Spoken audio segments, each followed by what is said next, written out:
ሰላም ጤና ይስጥልኝ የተወደዳችሁ የሰለዳ ሚዲያ አድማጭ ተመልካቾቻችን እንዴት ቆያችሁ? ለዕለቱ መራርጠን ወደ እናንተ ለማድረስ ያዘጋጀናቸው አዳዲስ ትኩስና ወቅታዊ መረጃዎችን ይዘን ቀርበናል። መረጃዎቻችን እየተከታተላችሁ እስከ ፕሮግራማችን ፍጻሜ ከኛ ጋር እንድትቆዩ ከወዲሁ በታላቅ አክብሮት ጋብዛለሁኝ።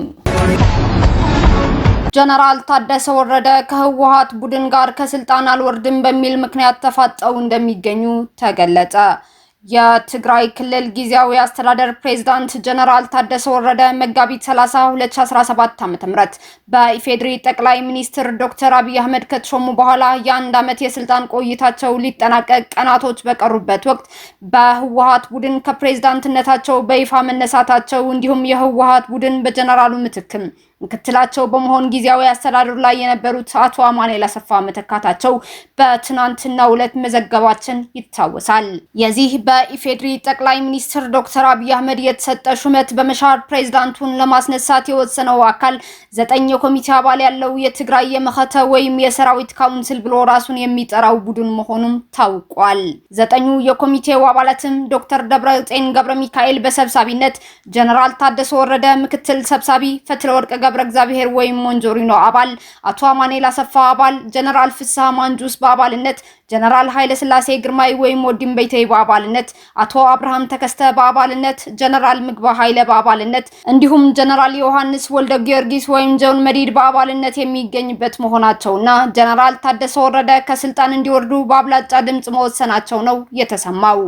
በዚህ ካውንስል ውስጥ የሚገኙ ጀነራል ታደሰ ወረደ፣ ጀነራል ፍስሐ ኪዳኑና ጀነራል ዮሐንስ ጆን መዲድ የጀነራሉ ከስልጣን የመነሳት ጉዳይ አጥብቀው ኮንነውታልም ተብሏል። ጀነራል ታደሰ ወረደ እኔ ከስልጣን አልነሳም፣ ፌደራል መንግስት በስልጣን ሊያቆየኝ ተስማምቷል ሲሉም ቢታቸውንም አሰምቷል ተብሏል። በዚህም የተነሳ ሁሉም የህወሓት ቡድን የጦር ጀነራሎች ለሁለት ተከፍለው ተፋጠው እንደሚገኙም ተሰምቷል። በአንድ በኩል ጀነራል ታደሰ ወረደን ከስልጣን ለማንሳት ከተስማሙት አካላት መካከል ጀነራል ኃይለ ስላሴ ግርማይ ወይም ወዲም በይተይ፣ ጀነራል ምግባ ኃይለ፣ ጀነራል ብርሃነ ነጋሽ ወይም ወዲ መድህን፣ የምዕራብ ግንባር አዛዡ ጀነራል አብርሃ ተስፋይ ወይም ድንኩል፣ የደቡብ ግንባር አዛዥ ጀነራል ወልደ ጊዮርጊስ ተክላይ ወይም ሸሪፎ እንዲሁም የሰሜን ምስራቅ አዛዡ ጀነራል ዘነበ ክፍላይ ሲሆኑ ጀነራል ታደሰ ወረደ ከስልጣን አይነሳም የሚል አቋም ይዘው ጀነራሉን በማገዝ የሚገኙትም የክልሉ የሰላምና ጸጥታ ቢሮ ኃላፊ ጀነራል ፍስሐ ኪዳኑ ወይም ፍስሐ ማንጁስ፣ የሰራዊቱ የኦፕሬሽን አዛዥ ጀነራል ዮሐንስ ወልደ ጊዮርጊስ ጆን መዲድ፣ ኮሎኔል ተወልደ ገብረትንሳኤ ወይም ተወልደ አንበብ፣ የሰራዊቱ ኮሚሽነር ጀነራል ማሾ ባየነ፣ የአርሚ 13 አዛዥ ጸጋይ ማርክስ፣ ዋልታ የተባለ የአርሚ 50 ኮር አዛዥ፣ የአርሚ 11 አዛዥ ወርቅ አይኑ እንዲሁም የአርሚ 43 አዛዥ ወዲ ብርሃነ እና የአርሚ 15 አዛዥ ማሾ መሆናቸው መረጃዎች ጠቁመዋል። በዚህ ምክንያት ሁለቱ ጎራ በመቀሌ እርስ በርሱ ተፋጦ እንደሚገኝም ነው የተገለጸው። የህወሓት ቡድን ጀነራሉ እንዲወርድ የፈለጉበት ምክንያት ጽምዶ ላይ ያለ አቋም ግልጽ አይደለም የሚል እንደሆነም እየተነገረ ይገኛል። ይህ በእንዲህ እንዳለ የትግራይ ክልል የመንግስት ሰራተኞች ስራቸው በማቆም ላይም ይገኛሉ። በትናንትናው ዕለትም የሀሃይለ ወረዳ የመንግስት ሰራተኞች ስራቸውን ሙሉ በሙሉ አቁመዋል። የሀሃይለ ወረዳ መላው የመንግስት ሰራተኞች ደሞዛቸው በመቋረጡ ምክንያት ከትናንትና መጋቢት 3 2018 ዓ.ም ጀምሮ ስራቸውን አቁመዋል። የትግራይ ክልል ሁኔታ ከቁጥጥር ውጭ እየወጣ የሚመስል ሁኔታ እየታየ ሲሆን በክልሉ የሚፈጠሩ አዳዲስ ክስተቶችን እየተከታተልን ወደ እናንተ እናደርሳለን። ጠቅላይ ሚኒስትር ዶክተር አብይ አህመድ ወደ የተባበሩት አረብ ኤሚሬቶች ለስራ ጉብኝት አቀኑ። የኢፌድሪ ጠቅላይ ሚኒስትር ዶክተር አብይ አህመድ ትናንትና አመሻሽ ላይ አቡዳቢ ፕሬዚደንሻል ኤርፖርት ሲደርሱ የተባበሩት አረብ ኤሚሬቶች የፍትህ ሚኒስቴር አብዱላህ ሱልጣን ቢን አዋድ አል ኑአሚና አምባሳደር ዶክተር ጀማል በከር አቀባበል አድርገውላቸዋል። በተባበሩት አረብ ኤሚሬትስ የዓለም የንግድ ማዕከል የሆነችው ዱባይና ግዙፉ የዱባይ አውሮፕላን ማረፊያ የኢራን ጦር በተጋረጠባቸው ስጋት መላው ዓለም በረራዎችን ሰርዞ ባለበት በዚህ ወቅት ጠቅላይ ሚኒስትር ዶክተር አብይ አህመድ ወደ ስፍራው አቅንተዋል። ብዙ የዓለም መሪዎችና ተጓዦች ወደ ስፍራው ለመሄድ ቀርቶ የአየር ክልሉን ለመጠቀም በሰጉበት በዚህ አስቸጋሪ ሰዓት የኢትዮጵያው ጠቅላይ ሚኒስትር ወደ አቡዳቢ ማቅናታቸው በዲፕሎማሲው ዓለም ከፍተኛ ትኩረትም ስበዋል። ይህ የጠቅላይ ሚኒስትር ዶክተር አብይ አህመድ ጉዞ ተራ የስራ ጉብኝት ሳይሆን በተባበሩት አረብ ኤሚሬትስ እና በኢትዮጵያ መካከል ያለውን ጥልቅና የማይናወጥ ወዳጅነት ለዓለም ያሳየ መሆኑን ተነግሮበታል።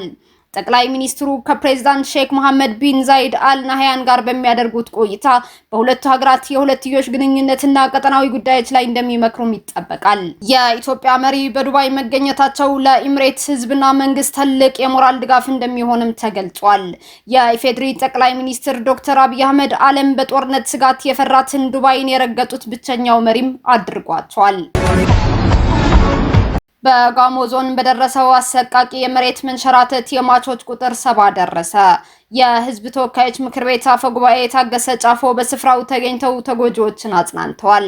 በጋሞ ዞን የአደጋው ሰለባዎች ቁጥርና የፍለጋ ሂደት በጋሞ ዞን በ3 ወረዳዎች በተከሰተው የጎርፍ አደጋ ዙሪያ የዞኑ ፖሊስ መምሪያ የቅርብ ጊዜውን መረጃ ይፋ አድርጓል። እንደ ዞኑ ፖሊስ አዛዥ ኢንስፔክተር አብርሃም ቡሄ ገለጻ በአሁኑ ሰዓት ትኩረት በቀሪ አስክሬኖች ፍለጋ ላይ ሆኗል። የተገኙት አስክሬኖች 70 ሲሆኑ የጠፉ ሰዎች ቁጥር 128 ሆኗል። ፍለጋውም እንደቀጠለው ነው። ከፍተኛ ጉዳት የደረሰበት ወረዳ ዳጮ ባባ ወረዳ ሲሆን በቦንኬና በከምባ ዙሪያ ወረዳዎች 5 አስክሬኖች ተገኝተዋልም ተብሏል። ኢንስፔክተር አብርሃም ቡሄ በተለያዩ ማህበራዊ ሚዲያዎች የሚለቀቁ የተዛቡ መረጃዎች እንዳሉ ጠቁመው ህብረተሰቡ የተሳሳቱ ቁጥሮችን ከመቀበል እንዲቆጠብም አሳስበዋል። ፖሊስ እንደገለጸው አደጋው ከተከሰተ ጊዜ አንጻር አሁን ላይ የነፍስ አድን ስራው ተስፋ የሚጣልበት ባለመሆኑ ዋናው ትኩረት የቀሪ አስከሬኖች ፍለጋ በማጠናከር ላይ ሆኗልም ብሏል። የህዝብ ተወካዮች ምክር ቤት ዋና አፈ ጉባኤ ታገሰ ጫፎ፣ የክልሉ ርዕሰ መስተዳድር አቶ ጥላሁን ከበደና ሌሎች ከፍተኛ የስራ ኃላፊዎች በተገኙበት ለማጽናኛ በተዘጋጀ ስፍራ በመገኘት በተጎጂ ቤተሰቦችን አጽናንተዋል። ከመሬት መንሸራተቱ በተጨማሪ የኩልፎ ወንዝ ሙላት በአርባ ምንጭ ከተማ በመሰረተ ልማትና በንብረት ላይ ከፍተኛ ጉዳት ያደረሰ ሲሆን ዋና አፈ ጉባኤው በትላንትናው ዕለት የአደጋውን ስፋት ተዘዋውረው ተመልክተዋል። ይህ በአካባቢው ላይ የደረሰው ተደራራቢ የተፈጥሮ አደጋ ማህበረሰቡን ለከፍተኛ ሀዘንና እንግልት የዳረገ ሲሆን መንግስት የአስቸኳይ ጊዜ ድጋፎችንና መልሶ ማቋቋም ስራዎችን ለማስተባበር ጥረት እያደረገ ይገኛልም ተብሏል። ፕሬዝዳንት ታዬ አጽቀሥላሴ በጋሞ ዞን በመሬት መንሸራተት በደረሰው አደጋ ሀዘናቸው ገልጸዋል።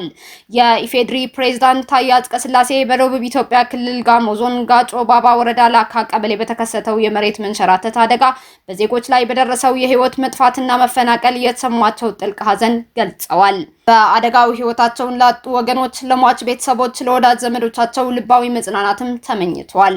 ሶለዳ ሚዲያ በደረሰው አደጋ ለሞቱት ወገኖች መንግስተ ሰማያትን፣ ለመላው የጋሞ ህዝብ እንዲሁም ኢትዮጵያውያን ደግሞ መጽናናቱን ይመኛል። የአሜሪካ ነዳጅ ጫኝ አውሮፕላን በኢራቅ ውስጥ ተከሰከሰ። በኢራን ላይ የተካሄደ ባለው ዘመቻ ላይ ሲሳተፍ የነበረ የአሜሪካ ነዳጅ ጫኝ አውሮፕላን በኢራቅ ውስጥ መከስከሱን የዩናይትድ ስቴትስ ጦር ማዕከላዊ እዝ አስታውቋል። በአደጋው የተጎዳ ሰው ስለመኖሩ እስካሁን ግልጽ የተደረገ ነገር ባይኖርም ስማቸው እንዳይጠቀስ የፈለጉ አንድ የአሜሪካ ባለስልጣን ለአሶሺየትድ ፕሬስ እንደገለጹት የተከሰከሰው ኬሲ 135 አውሮፕላን ቢያንስ 5 የበረራ አባላትን አሳፍሮ ነበር ብለዋል። አውሮፕላኑ የተከሰከሰው ከጠላት ወገን በተተኮሰ ጥይትም ሆነ በስህተት በተተኮሰ የአጋር ኃይሎች ጥቃት እንዳልሆነ ወታደራዊ እዙ በመግለጫው ያሳወቀ ሲሆን አውሮፕላኑም ከጥቅም ውጭ ሆኗል ሲል ገልጾታል። የመካከለኛው ምስራቅ አካባቢን የሚቆጣጠረው የአሜሪካ ማዕከላዊ እዝ እንዳሳወቀው በሁነቱ ላይ 2 አውሮፕላኖች የነበሩ ሲሆን አንደኛው በሰላም ሲያርፍ ሁለተኛው ግን በምዕራብ ኢራቅ ተከስክሷል። በተመሳሳይ ሁኔታ ስማቸው እንዳይጠቀስ የፈለጉ ሌላ የአሜሪካ ባለስልጣን እንደገለጹት ሁለተኛው አውሮፕላን የኬሲ 135 ነዳጅ ጫኝ አውሮፕላን ነው ብለዋል። ሁኔታው ሲታወቅ ተጨማሪ መረጃዎች ይፋ ይደረጋሉ ያለው ማዕከላዊ እዝ ተጨማሪ ዝርዝሮችን ለማሰባሰብና ለወታደሮቹ ቤተሰቦች ግልጽ መረጃ ለመስጠት እንዲቻል በትዕግስት እንድትጠብቁ እንጠይቃለን ብለዋል። ይህ ነዳጅ ጫኝ አውሮፕላን አሜሪካ በኢራን ላይ ያካሄደች ባለችው ወታደራዊ ዘመቻ 4ኛው የተከሰከሰ አውሮፕላንም ሆኗል። ባለፈው ሳምንት 3 የአሜሪካ ተዋጊ ጄቶች በኩዌት ኃይሎች በስህተት ተመተው መውደቃቸውም ይታወሳል። እስካሁን አብራችሁን ከኛ ጋር ስለነበራችሁ እያመሰገንኩኝ በሌሎች መረጃዎች እስክንመለስ እንደተለመደው የሶለዳ ሚዲያ ቤተሰብ በመሆን ላይክ፣ ሼር፣ ሰብስክራይብ ማድረጋችሁን አትርሱ። አዳዲስ ትኩስና ወቅታዊ መረጃዎቻችን በቶሎ እንዲደርሷችሁ የደወል ምልክቷን ይጫኑ። ስኬት፣ ድልና ሰላም ለኢትዮጵያውያን። ሶለዳ ሚዲያ